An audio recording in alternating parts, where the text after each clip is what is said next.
jirtu Oromooti kan kaabaa kibbaa kan bahaa dhihaa kiristaana musliima waaqeffata osoo hin jenne hundi keessan Shaalloo Oromoo show subscribe like comment gochuun bira dhaabbadhaa.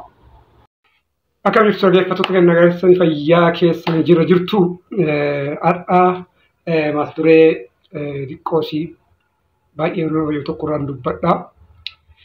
Mata dureen kunillee dhimma ajjeefamuu barsiisota Oromoo yeroo boqonnaa isaanii xumuranii gara hojii isaaniitti deebi'uuf deeman Shaaroobiit irratti kan ajjeefamanidha.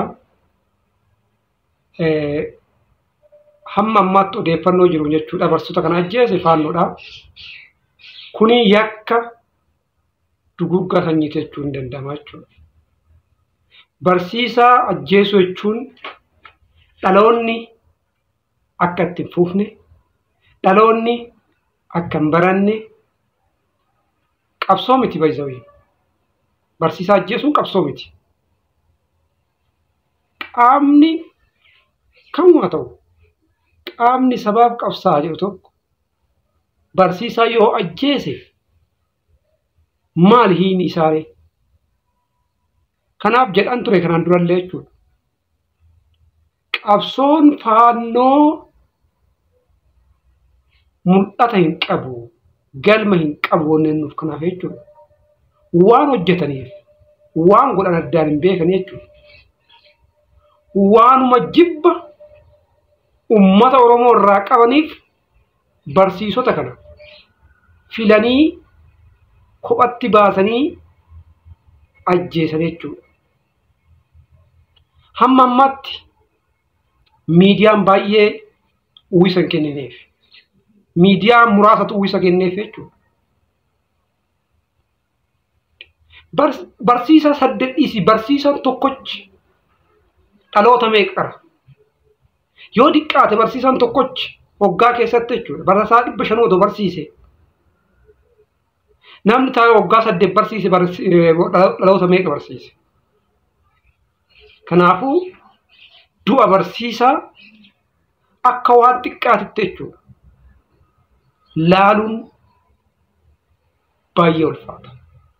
Akka waan xiqqaatitti akka waan nama tokkootitti jechuudha. As a single person ni ilaalamu duuti barsiisaa. Duuti barsiisaa akka nama tokkootitti miti. Akka dhaloota ajjeesutti. Akka genereeshinii itti fufne godhutti. Akka waan saba sana ajjeesutti ilaalamuu qaba jechuudha duuti barsiisaa.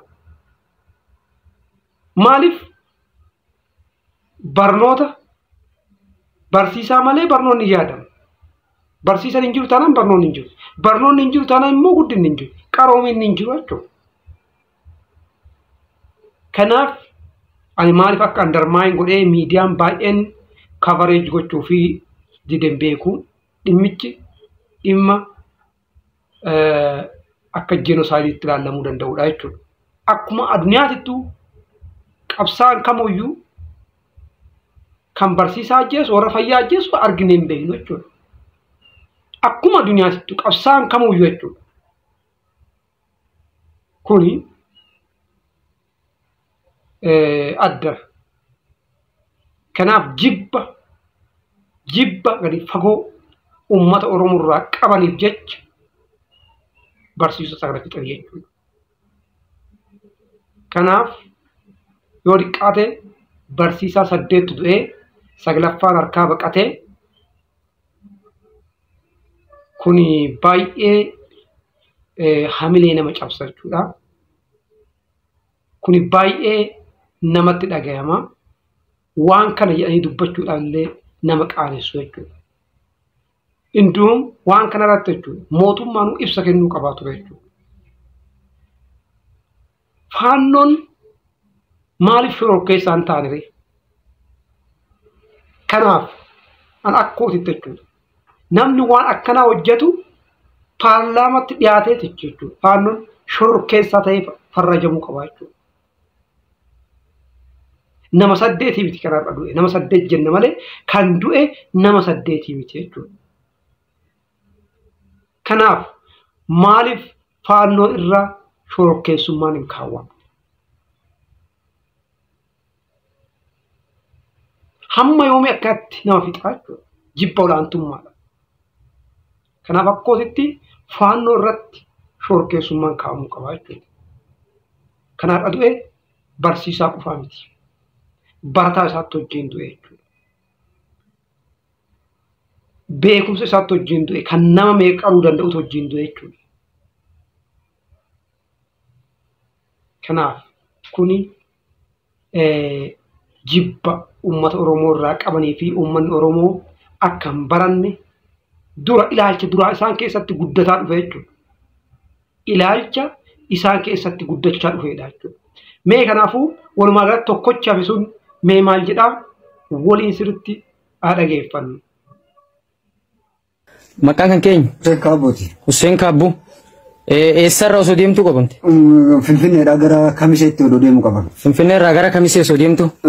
Haala kamiin isin qaban? Nama meeqa isin qaban? Konkolaataa keessaa yeroo sanaaf battalatti konkolaataa san keessa kan jiru anuma qofa buusan. Ergasii booda immoo konkolaataa garaagaraa keessaa namoota walitti funaananii bakka tokkotti waliin nu qabanii jiru. Guyyaa afur mana hidhaa nu bulchanii guyyaa arfan keessaa eda halkan sa'aatii afuritti bakka ajjeechaa kana nu geessan Shawaroobiiti. Bakka ajjeesa magaalaa Shawaroobii? Shawaroobii kana nu geessan. Walii galatti nama hammam isin geessa magaalaa Shawaroobii? Nama sagal nu geessanii. Hayyee. Nama sagal kana sallabsiisanii yookaan hiriira qabsiisanii. Hayyee. Yeroo sanatti namoota nu bira jiraniin harkaan qabna yoo jedhu nu ficcisiisanii harkatti didameet. Ani qawween osoo dhaabadhu xiitiin mataa kiyya qaama kiyyan tutuudhe kotteedhaan keessaa kuteeti. Keessaa fiddee baate gaa? Fiigeeti keessaa qabu. Jara sagallan keessaa? Sagallan keessaa 8 battalumatti du'anii jiru. Du'anii jiru. Hundinuu du'anii jiran? Du'anii jiru. Kun amma qaamni kan kee kun maddaan kan kee kun waan isaas? Agartan kana jedhaa jira. Inni illee fiigee jalaa baheetii miti guyyama isaatti hin ga'ini rabbumatu jalaa baase. Kanaaf nama 8 bakka tokkotti fixanii makiinaa adda addaa irraa buusanii garam deemaa jiranii gara godina addaa Kamiseetti hojiitti deebi'uudhaaf kan deemanii. Kanaaf maatii isaaniitiif jajjabina hawwinaa gadda baay'ee onnee nama cabsuudha. Hundi keessanuu chaanaalii kana laayik, sheer, sabskiraayib gochuu hin dagatinaa.